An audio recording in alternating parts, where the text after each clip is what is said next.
Hey everyone, and welcome to the channel. When you think of Canadians, what comes to mind? Politeness? Friendliness? Maple syrup, maybe? Well, get ready to have that stereotype absolutely shattered, because today we're diving into the surprising and brutal truth of Canadian soldiers in World War I. As World War I dragged on, an unexpected force emerged, shattering stereotypes and making a name for themselves as incredibly ruthless. The Canadians. Forget everything you thought you knew about the nice guys from the North, because when it came to taking on their enemies, the Canadian Expeditionary Force displayed a ferocity that shocked everyone. Though they didn't arrive on the Western Front until 1915, they wasted no time earning a reputation as fierce opponents, despite their initial lack of experience.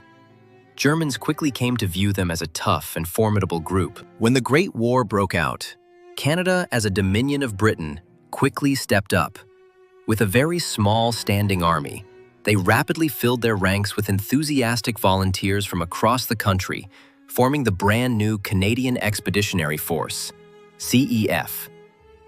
Their first major test came at the Second Battle of Ypres in April 1915, notoriously known as the first time the Germans unleashed poison gas on a massive scale.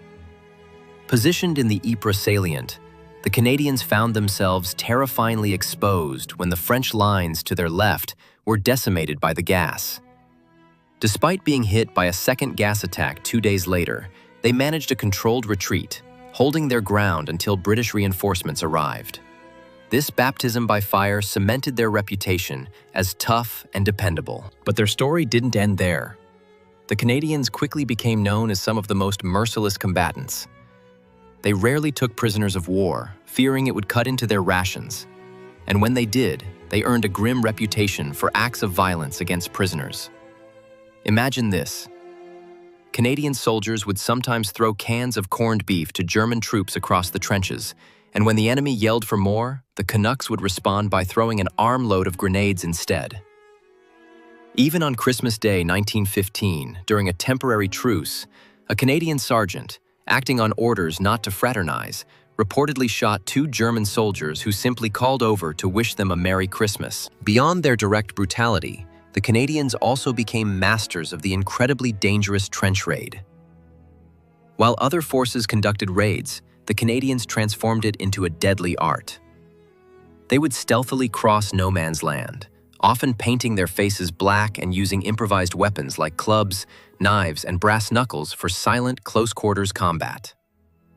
Historian Tim Cook noted that the Canadians transformed trench raiding to a deadly art, which wore away at the enemy's morale and strength, as he was kept taut and nervous whenever opposite the wild colonials.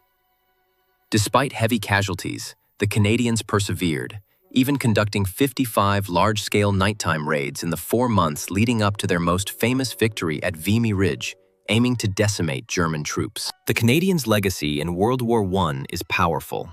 After facing them at the Battle of the Somme, the Germans began calling them Sturmtruppen, or Stormtroopers, a testament to their bravery and speed. By 1918, their allies recognized their unparalleled effectiveness, bestowing upon them the title of shock troops, servicemen specifically tasked with the hardest missions. As author D. Dauphiny explained, after the war, Canada was never again thought of as a little brother dominion of Britain. They had earned a seat in that little railroad car, parked outside of Versailles, and they had earned it the hard way. So, the next time you think of Canada, remember not just the polite smiles, but also the wild colonials of World War I who fundamentally redefined what it meant to be a fierce fighting force. It's a powerful and often overlooked part of their history. What do you think about this surprising side of Canadian military history? Let us know in the comments below. And don't forget to like and subscribe to get more such tales about history, crime, mystery, horror, and more.